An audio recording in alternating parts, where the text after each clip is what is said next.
I'm at OTT TV World Summit in London, and I'm talking with Dan Finch, who is Chief Commercial Officer for Simplestream.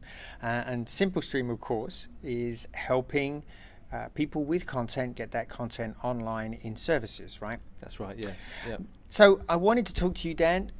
Let's talk about what were the major themes for you in 2018. What are your clients telling you? What have they been implementing? What have they been driving towards this year? Yeah, so there's it's been a really exciting year. We've got four patterns that seem to have emerged this year.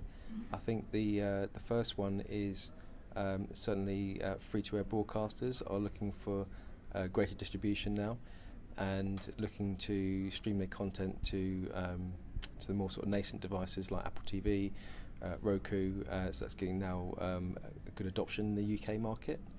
So hybrid TV services for us is a big focus, and we've actually just recently launched the AMC catch-up services for CBS channels and the Horror Channel in the UK on Freeview Play, and then there'll be additional platforms rolling out, in the near future on that one.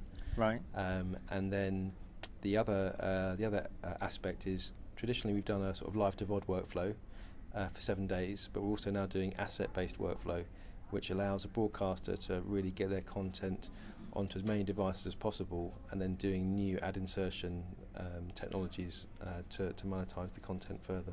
Tell us more about that. That sounds really interesting.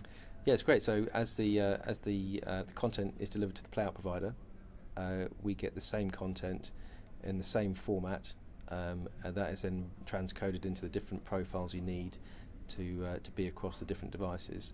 And then with some smart ad insertion pieces there, we can do multiple, not just pre-rolls, but actually mid-rolls. So when a customer is fully engaged with the content, it means that they don't mind sitting through some mid-rolls it's a sort of a traditional TV experience, but in a non-traditional delivered service.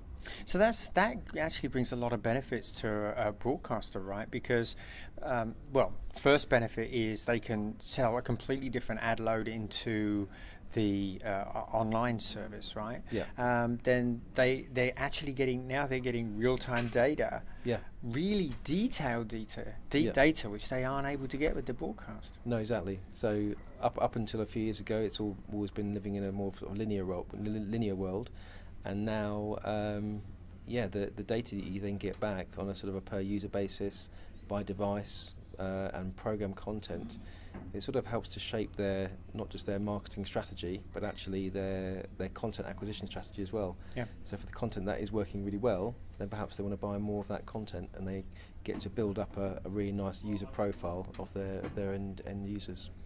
And let's think ahead to 2019, as it's late. It's already getting very, very late in the year. What are you anticipating? Yep. What are your clients talking about for next year?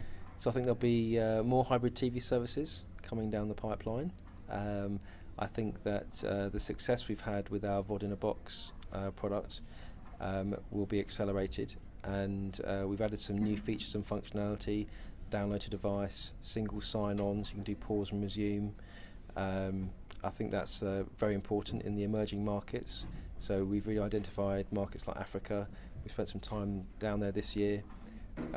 Great opportunity that is about to be disrupted, and Netflix are there, and they've got big ambitions. And I think that with the rise of 3G, 4G, and potentially 5G as well in that continent, the leap to the consumer without a set-top box will be through mobile, and that's where we see a big growth area for next year. Yeah, so I can see why things like download and pause and resume later are really important when you've got such variability in the ability of the network to actually deliver, right? Yeah, exactly. Yeah, it's exciting. It's good. Well, hopefully 2019 will be as successful as it was in 2018 for you at Simplestream. Great. And I hope you'll come back and talk to us next year. I will do, always. Thanks, Colin. Take care, Dan. Bye. This has been Colin Dixon with Endscreen Media.